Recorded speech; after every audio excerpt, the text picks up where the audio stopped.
राधे राधे बंधुओं, स्वागत है आपका मेरे चैनल ऑल हिंदी कहानियाँ पर। बंधुओं, आज मैं आपको बताने जा रही हूँ कि इस साल शारदीय नवरात्रि की शुरुआत कब हो रही है। अगर आपने हमारे चैनल को अभी तक सब्सक्राइब नहीं किया है तो जरूर करें और बेल आइकॉन को दबाना ना भूलें ताकि हमारे आगे आने वाली वीडियो आप तक पहुँच सके।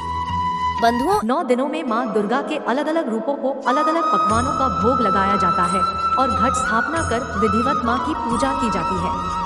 आइए जानते हैं इस साल शारदीय नवरात्रि की शुरुआत कब हो रही है। पितृपक्ष के समापन के साथ ही देवी पक्ष की शुरुआत होती है और मां दुर्गा का आगमन होता है। पितृ विसर्जन के बाद आश्विन माह के शुक्ल पक्ष की प्रतिपदा तिथि से 9 दिनों तक चलने वाले शारदीय नवरात्र की शुरुआत होती है। इन 9 दिनों में शक्ति स्वरूपा मां दुर्गा के 9 रूपों की पूजा होती है और देवी के भक्त व्रत का पालन करते हैं। 9 दिनों में मां दुर्गा के अलग अलग रूपों को अलग अलग पकवानों का भोग लगाया जाता है और घट स्थापना कर विधिवत मां की पूजा की जाती है। आइए जानते हैं इस साल शारदीय नवरात्रि की शुरुआत कब हो रही है और किस दिन कौन सी तिथि है। Start and end date of Navratri calendar. साथ ही जानेंगे किस दिन मां के किस रूप की पूजा होती है। शारदीय नवरात्रि की शुरुआत 15 अक्टूबर को आश्विन माह के शुक्ल पक्ष की प्रतिपदा तिथि है और इसी दिन से नवरात्रि की शुरुआत होगी।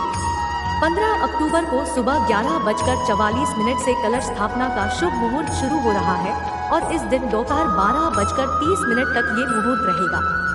आइए नवरात्रि की तिथियों पर नजर डालते हैं।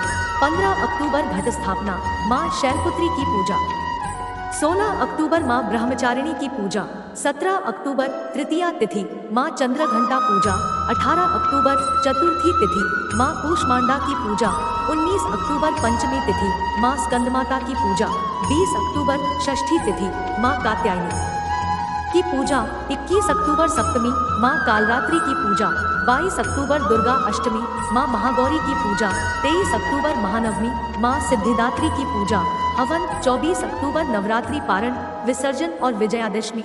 आहार से जुड़े नियम। नवरात्रि के दौरान बहुत से लोग व्रत रखते हैं और फलाहार पर रहते हैं। व्रत के दौरान अनाज, मांस, मछली, शराब, अंडा, लहसुन और प्याज का सेवन बिल्कुल न करें। इसके अलावा अगर आपने व्रत नहीं रखा है तो भी इन 9 दिनों में सात्विक भोजन ही करना चाहिए। मांस मछली के अलावा घर में लहसुन प्याज न बनाएं। आइए जानते हैं 9 दिनों का खास भोग। पहले दिन मां को दूध से बनी सफेद मिठाई का भोग लगाया जाता है। द्वितीया पर मिश्री और पंचामृत, तृतीया पर शक्कर और दूध की मिठाई, चतुर्थी पर मालपुआ, पंचमी पर केले का, षष्ठी को शहद, सप्तमी को गुड़, अष्टमी को नारियल और महानवमी पर खीर पूरी और हलवा का भोग लगाएं।